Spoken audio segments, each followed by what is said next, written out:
What we're doing is giving you a quarterly update, so a quarter one review, looking back from the first 3 months of the year. Obviously, we're past that point now. So Ian Anderson is joining us from Bridge, Portfolio Manager, CIO at Bridge Fund Managers, and he'll be taking us through a short presentation, and then you'll also be able to ask questions as we go through.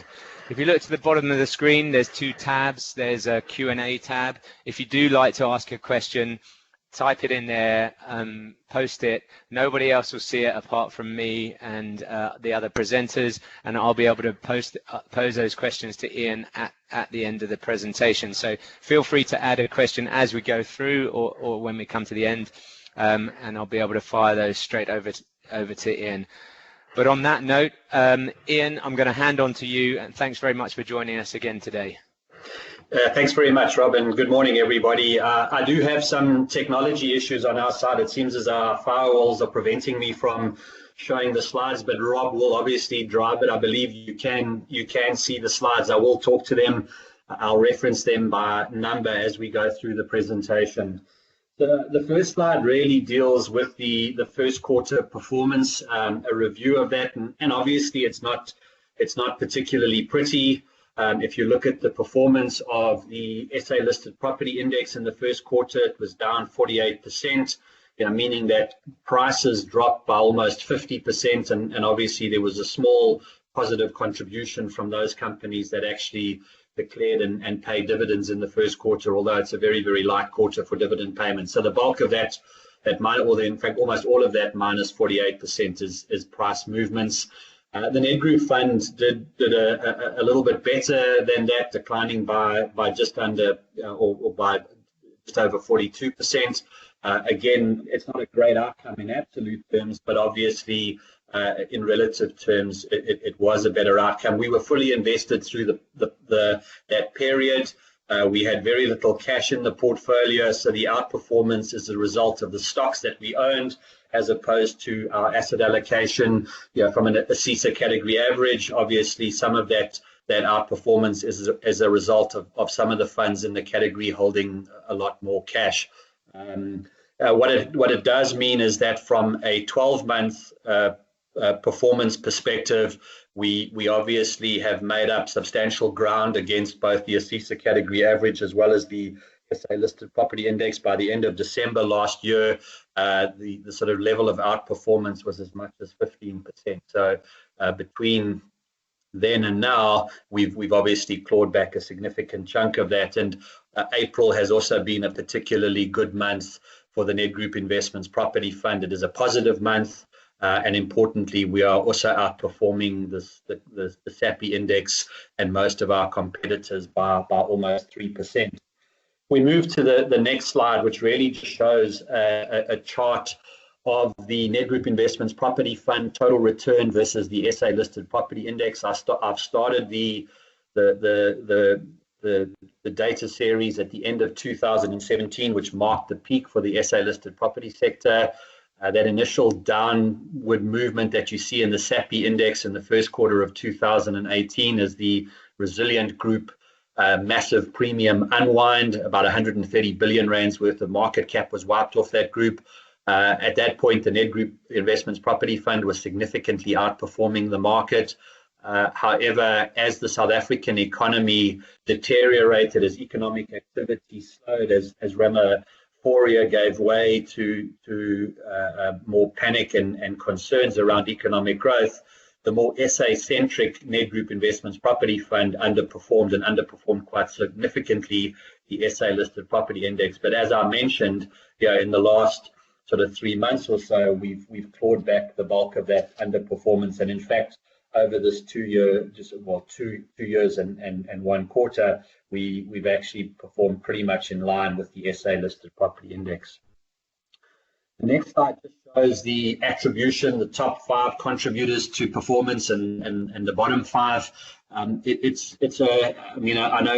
like people like to look at this, but when everything is falling as much as it did during the quarter, and I've actually got the next slide will show that. But before we get to that, you can see that there was no positive contribution to performance other than the small cash holding, but we don't reflect that. And there was a very, very small cash holding, on average less than 1% of the portfolio. But you can see some of the businesses that have performed well, like Equitas and Storage, obviously very relevant product types in this market. Grit being a Pan-African business, not necessarily linked into the South African markets specifically. The big disappointment was obviously the performance of Accelerate, but Accelerate is exposed to the one product type where we see the biggest risks going forward, and that your super regional and regional shopping malls. I think the big surprise for us was the performance of Fairvest. But as you'll see, when we look at the next slide, it wasn't so much the negative return from Fairvest as opposed to the large weight that we have in that business. So Fairvest, which is exposed to the mass market retail segment, continues to perform very well. I had a session with the management team last week. They've still managed to collect over 70% of their rental for April. They've been able to sign 250 new lease agreements with their retailers, which allows them to not pay rent in April, but then to recover that rent over the next 12 months. So Fairvest and some of those other lower LSM mass market retailers remain in very, very good shape. If we look at the next slide, which really just shows you the performance of South African REITs in the first quarter. One of our biggest holdings is Safari, and you can see that was actually the best performing REIT. You'll see Storage and Equitas down there in blue place, and you'll see Fairvest pretty much at one of the better performers, again, albeit that it was a significant was a significant negative return, but relative to the market overall, it did okay. And as I said, Accelerate unfortunately was a big disappointment, but a lot of that negative return has been made up by Accelerate in April. We then just look at the next slide. It's just a comment around the current fund positioning. I think we can say that the fund was relatively well positioned heading into this global lockdown, and specifically the lockdown here in South Africa. For some time, we've been concerned about the relevance going forward for high-end fashion-dominated regional and super regional malls that also have a very large food and beverage and entertainment component. We felt that the values of those particular properties were significantly overstated. Obviously, our reference point for that was what was happening to that product type in the rest of the world, and was also based on some comments that were made by, and this was a comment made by one of the directors at Jones Lang LaSalle in Europe, who said that South African investors, when they came to Europe, were typically prepared to pay up to 30% more for what they considered to be quality assets. So there's always been this notion in South Africa of quality and quality and quality, whereas I think going forward, investors are going to be more concerned about relevance. How relevant is this product type in a changing world as demographics change, as consumer behavior changes, as the way that we work and the way that we interact with office accommodation, how that all changes. And so I think we're going to start moving away from this notion of quality to a notion of relevance. And it's the big question mark is how relevant now are these high-end fashion-dominated regional and super regional malls? I mean, certainly from a global perspective, they are significantly less relevant. And again, I think that having very little exposure to that particular property type has served the portfolio well. Obviously, where the fund also benefited was the lower exposure to those highly geared Eurozone retail portfolios, and specifically the use of cross-currency interest rate swaps. It's a derivative instrument that swaps out your South African debt for Euro-denominated debt. Obviously, the Rand movements have an impact on margin calls. So if the Rand weakens substantially, then you've obviously got to put more money into that structure. So there's a margin call because now you've got, ultimately it comes back into Rand. So you've got your Rand-based portfolio, You then have rand-based debt, and the portfolio is the collateral for that. You then swap out that rand-based debt for euro-based debt, but as the rand weakens substantially, the impact into the South African balance sheet is that you have a lot more debt on your balance sheet, and the banks get nervous, and you have to make there's a margin call, and so it starts to utilize cash. And then obviously the other positive aspect in terms of the positioning of the portfolio was the high exposure to mass market retail in rural areas and townships, where the bulk of the tenants are considered either essential services or products. And that high exposure has obviously served us well, and you can see that in the relative performance of businesses like Safari and Fairvest. We did obviously reduce our exposure to both Redefine and Vukile in March. Those businesses are heavily exposed both to the regional shopping center product type, as well as to high gearing in the Eurozone and the use of cross-currency interest rate swaps. Although the Redefine price is pretty much at the same level at which we disposed or lightened our exposure, the Vukile share price has fallen a further 25% since it was sold, yet the market is up about 10% and the Nedgroup fund is up around the same magnitude. One other very positive aspect during this lockdown period is the fact that government has continued to pay rents and is one of the only tenants out there that is not looking for any concessions. I mean, this has been verified by a number of the management teams, and actually was referenced by Octodec's management team during their conference call, their results conference call last week. Government is now considered to be their best tenant, and they don't have a lot of exposure there, but obviously a business like Delta does. Where we are collecting dividends, and I'll obviously chat about that a little bit later, we are trying to keep the powder dry. We have built up the cash a little bit now. It's about 2% of the portfolio. We do want to use those opportunities to take advantage of some of the very large daily price moves that we're seeing in some of the bigger names. So we are looking at and I think we discussed it the last time I chatted, looking at businesses like Growthpoint. And then just a quick reminder that our first quarter distribution was delivered in line with expectations. We look at the final slide, which is trying to make sense of the future, and obviously given the uncertainty around COVID-19, it's pretty difficult. We know that the pandemic and the resultant global lockdowns have had a major impact on property markets around the world. We are finding increasingly more and more major tenants that are not operating or refusing to pay rent while they aren't generating any of those revenues. And on average, we assume that in South Africa, property companies are only collecting between 60 and 65% of their monthly rent.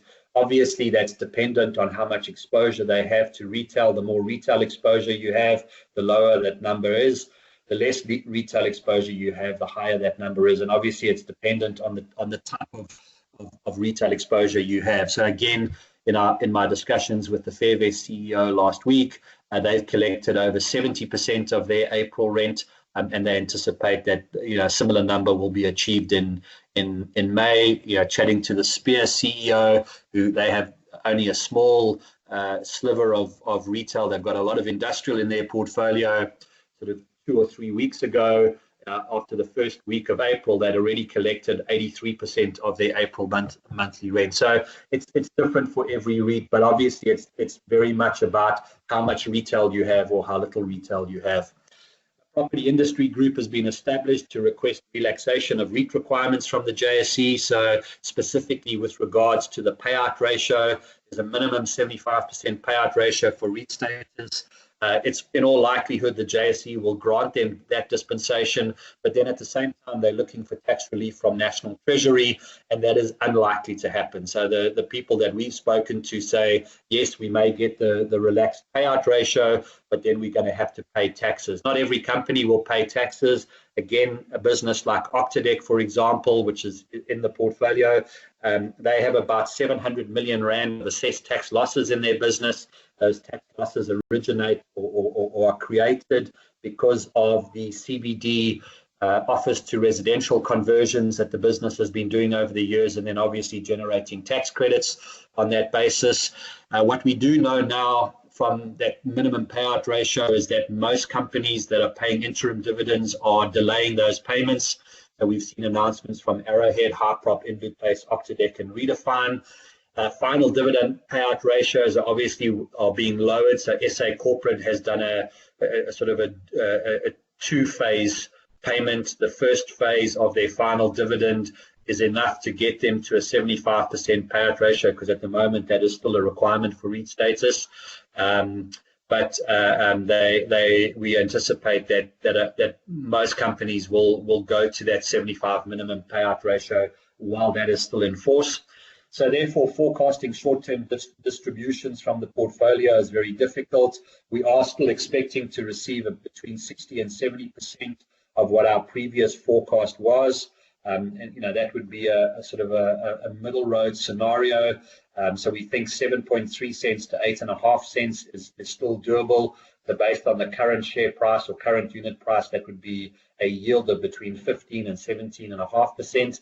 But we think that distributions will start to return to more normalized levels in 2021. Again, though, there's likely to still be a period of lower payout ratios as these companies look to strengthen their balance sheets during this period of uncertainty. So if we assume the lower payout ratios but a return to more normalized distributable earnings, then the current expectation for distributions in 2021 will be 11 cents, which is a yield of around 23% on current prices. So, clearly it's difficult to make these forecasts, but that's based on the information that we have at our disposal right now, and assuming that there's a gradual relief on the lockdown, this is the likely scenario over the next 2 years. So, income yields this year of around 15%, rising to in excess of 20% in 2021 as we move towards more normalized earnings and dividend levels. And that's the presentation. I'll hand it back to Rob now. If you've got any questions, fire away. Thank you very much, Ian. And to everybody listening, if you need to download a copy of the presentation in PDF format, you can do that at the bottom of the screen with the share content button. You can manage content and download the PDF there. Otherwise, if that's still not possible for you, you can please contact your relationship manager and they will send it through. There are some questions that have come through. If you still like to ask a question, there's a tab at the bottom of the screen that says Q&A. Please type it in. Only I'll be able to see the question, and I'll pose those questions to Ian Anderson. So, Ian, the one question that came through first quite early on was linked to your comments on relevance going forward. And particularly in reference to the ordinary retail space. So, as we come out of this, you mentioned this, and are things going to be the same? Are we going to need to think about, are the mall owners going to need to think about how they position their space and how they maybe rejuvenate their space for the new world? And whilst you're answering that question, would you just explain what you mean by regional and super regional malls, and give some examples about which firms might have exposure there? Yeah, so let me just start with the second part of that question. So I mean, it's sort of a size. So a regional mall is usually something, and it sort of differs from person to person and group to group. But a regional mall will be something around 40,000 square meters to 75 or 80,000 square meters, and super regional typically is a gross lettable area of 80,000 or 90,000 square meters plus. So those, so companies with exposure to those categories would include Hyprop and Resilient. Those are your most obvious owners of that type of property. But you've obviously got Fukile and Growth Point and Redefine owning those properties. Obviously, Attack owns some assets in that, but it's not a complete 100% ownership. Accelerator's obviously got the Four Ways Mall. That's clearly a super regional. So it's really defined by the size of the shopping centre as regional and super regional. In terms of relevance, and I think you know, this is something that global REIT investors or global real estate investors have been grappling with for some time as they try to make sense of what is going on as consumer behavior changes. So in South Africa, we obviously haven't had the enormous threat that has been posed by a business like Amazon. But unfortunately, I think COVID-19 and this lockdown is prompting people to rethink the way they shop, they rethink the way they entertain themselves. You know, we are learning to entertain ourselves at home.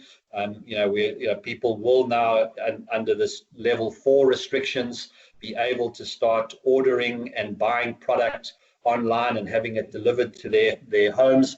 I think, you know, if that lasts for 2 or 3 weeks, or maybe even longer than that, I would say it probably lasts longer than that, then that will definitely change our consumer behavior permanently. We've already seen this globally, where, you know, you can have product delivered to your home within an hour by Amazon in a major metro area like London or New York. Now, there are a lot of smaller delivery businesses that are starting up, that are joining up with the likes of a Pick and Pay or a Woolworths, and are prepared to do the shopping on your behalf and then to deliver the product to your house within an hour. So we've started to see that emerge, and that is a major game changer for the retail industry and specifically for the landlords. And so, you know, the large mall, which is, you know, typically relied on people going in there, staying for a long time, doing significant shopping, I think that's going to, you know, the relevance of that product type falls away. Importantly, the retailer that typically occupies the space in those malls is going to struggle from a bricks and mortar perspective. They're going to increasingly do more of their sales online, and that's going to make their bricks and mortar presence less relevant to the business. And we've seen that globally. We've seen a number of retailers go under, and we've seen a number of retailers scale back the size of their bricks and mortar operations. And I think we are headed in that direction here in South Africa. You know, we've obviously felt this for a long time, that what we're seeing globally will eventually happen in South Africa. Obviously, this COVID-19 pandemic has just accelerated that process. On the flip side, if you look at, you know, your sort of mass market retail operators, and shopping centers, they are still relevant because the bulk of those customers are not going to be ordering product online. They like to take cash into those stores. They go and buy the product in the stores, and then they take that product home with them. So, yeah, we would continue to favor businesses like a Fairvest or a Safari, where we think the threat of online retailing and the threat of home delivery is not as great. And I mean, the same is true now for other property types as well, like office accommodation. And the fact that people are working effectively from home means that even when the lockdown is over, some businesses are unlikely to go back to the way that they used to do business. There will be more remote working. There will be less demand for office space. Again, you know, there are exceptions to that rule. I think government is a major exception to that rule. Government will continue to want to occupy the space that they currently occupy. In fact, government departments are all, the bulk of those government departments are actually going back into their offices from Friday. Well, they'll go back on Monday with the introduction of level 4 restrictions. So the market will move away from this notion of quality, and quality has historically meant big and beautiful and good finishes, to a notion of relevance. Is this product type relevant? So industrial warehousing is relevant. I think, you know, things like hotels and hospitals remain relevant, and I think increasingly that property type will start to emerge in our market. Residential accommodation remains relevant. It's really just office and certain office types, as well as retail and certain retail types that now become less relevant. It seems to me like the shorter term impact isn't going to be necessarily on the malls, because it's going to take a much longer time, particularly in South Africa, for the consumer to convert to online, even though we've had a few more things come across our email inboxes and more opportunity to buy online. People are still going to go back to what they know in the short term. Now, there might be a longer term trend there, as you say, as we've seen around the world. But the thing for me is that office, now you've had businesses working remotely and assessing how easily it could be done. Now that could be a bigger impact on the office space, because they could turn that space off or reduce their space that they require when we go back, like in a couple of months' time. Absolutely, and again, it puts even more pressure on the construction industry, because now you're going to have all of this potentially unutilized space. So you're going to have a significant oversupply situation. You're not going to need to build anything in this country, or in any country for that matter, for quite some time. But again, you now have oversupply, and that's going to put pressure on rentals. Just going back to the retail story, we know, or we don't know it, but I mean, certainly every landlord that we've spoken to so far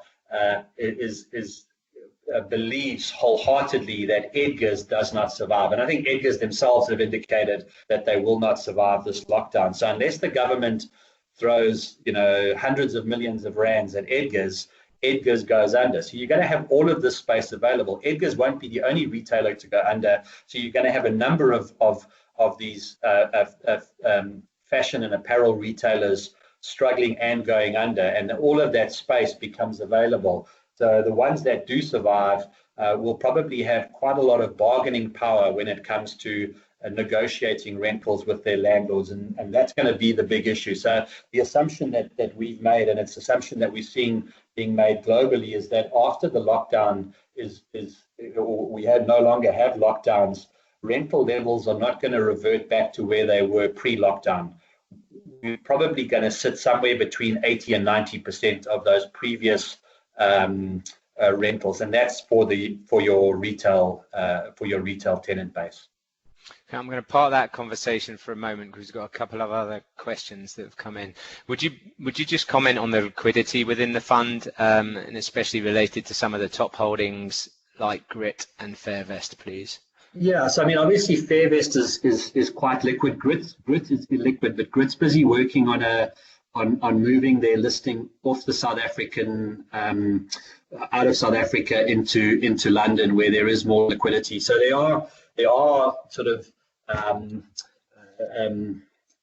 strategies in place to improve liquidity. The one thing, obviously, the main thing that we've been concerned about during this particular crisis is obviously substantial redemptions, because I think that's been commonplace across many risky asset classes. But surprisingly, the fund has had net inflows in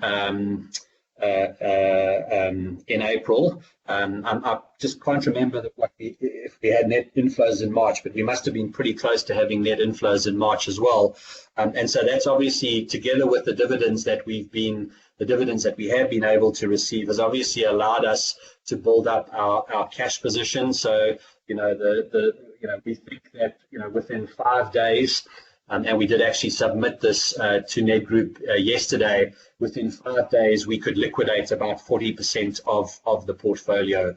What we do know is that at the current prices, there are a number of potential buyers of our lines of stock. We obviously don't want to sell them at these prices. These are definitely not the prices we want to offload, but there are buyers willing to buy our entire lines of stock in some of these less liquid positions. So, for example, Safari, we know that there's somebody who would buy our entire Safari line if we picked up the phone and chatted to him tomorrow and told him it was available.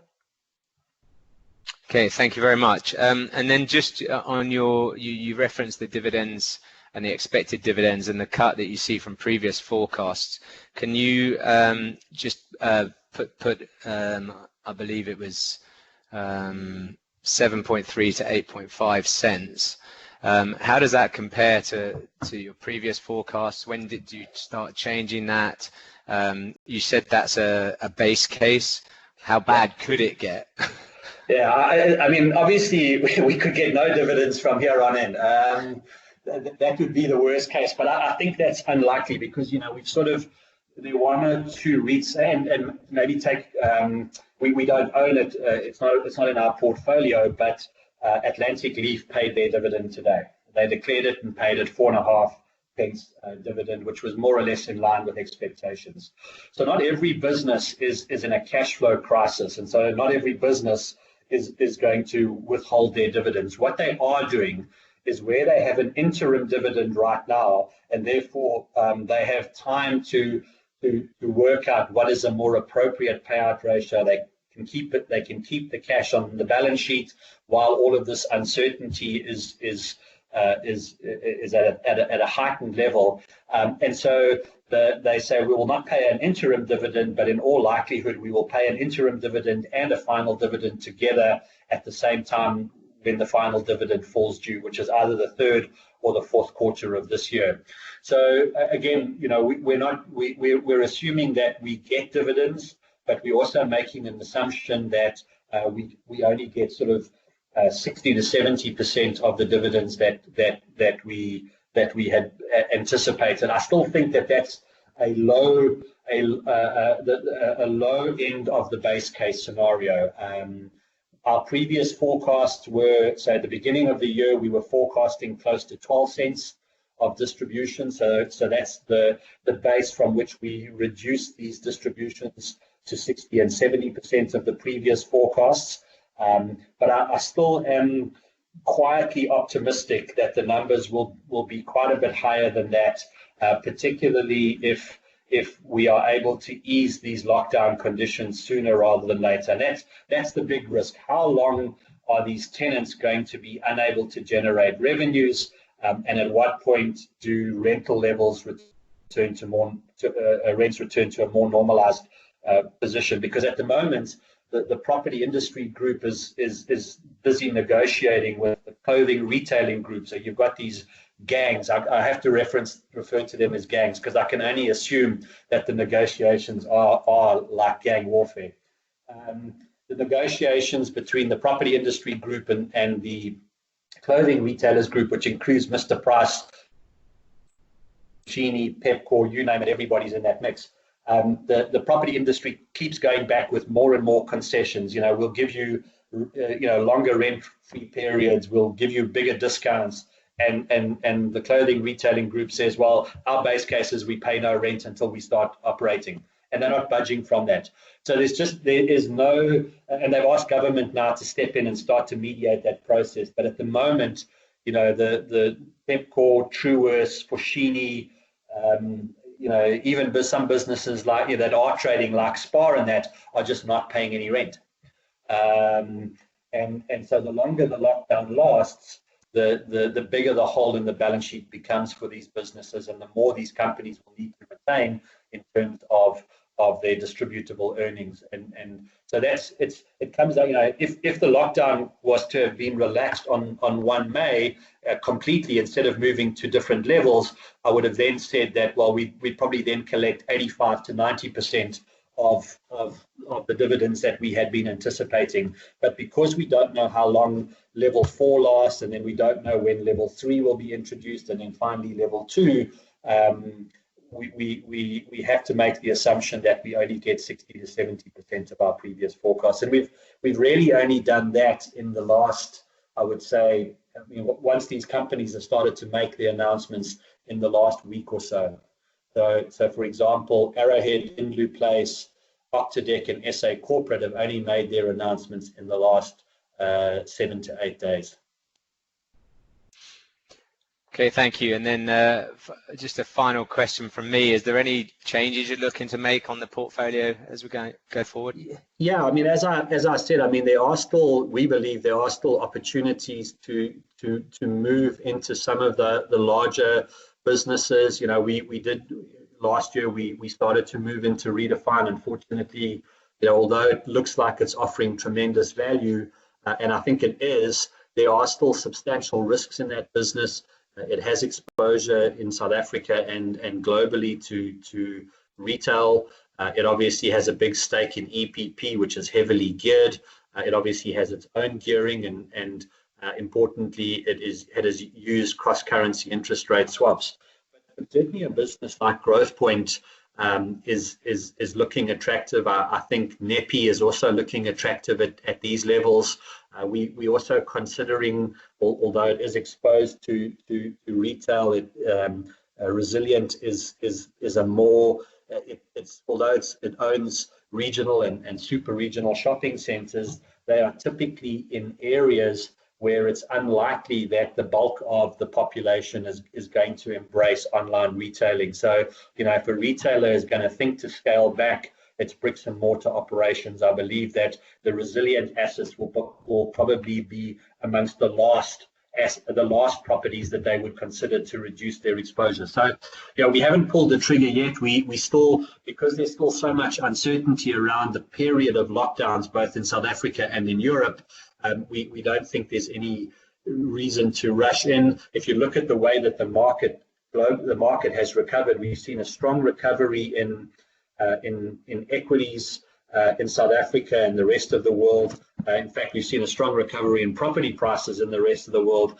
In South Africa, we haven't seen that yet. So we do think there is massive potential capital upside because the South African property stocks remain unloved, unwanted by the investment community, and I think are presenting a massive opportunity. But there is still too much uncertainty to commit a lot of money or to rotate the portfolio at this stage. We're still very comfortable with the bulk of the stocks that we own, but there are one or two opportunities where we can lighten our exposure in our existing holdings and get exposure in businesses like Growthpoint and potentially NEPI and Resilient as well.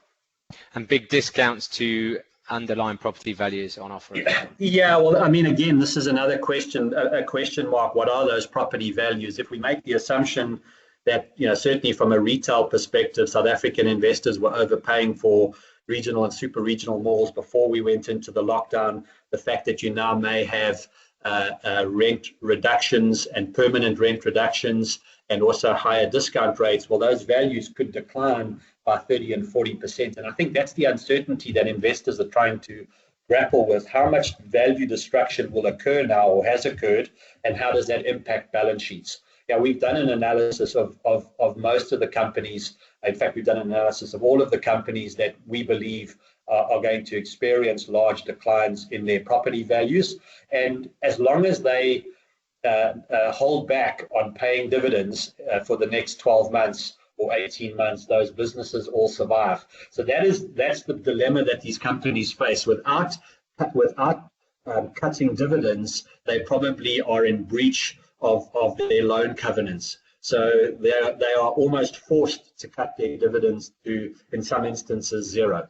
And obviously, there are other businesses that aren't impacted by that at all. But certainly a company like Redefine or Hyprop will probably not be paying a dividend anytime soon because that's what they have to do. Okay, well, we'll have to leave it there, but thank you very much for your time this morning, Ian. Really appreciate it and sharing your thoughts on the market. Thanks very much, Robin. And thank you for everybody that dialed in and listened to the webinar. Thank you very much. And I'll add up my thanks as well. Just a quick reminder that tomorrow we have another Investments Insight call with Yanni Leach and Sean Anderson hosting that primarily on the core bond fund, but also an update on all of the core range. So please join us again tomorrow morning at 10 a.m. Otherwise, thank you very much for joining us and have a lovely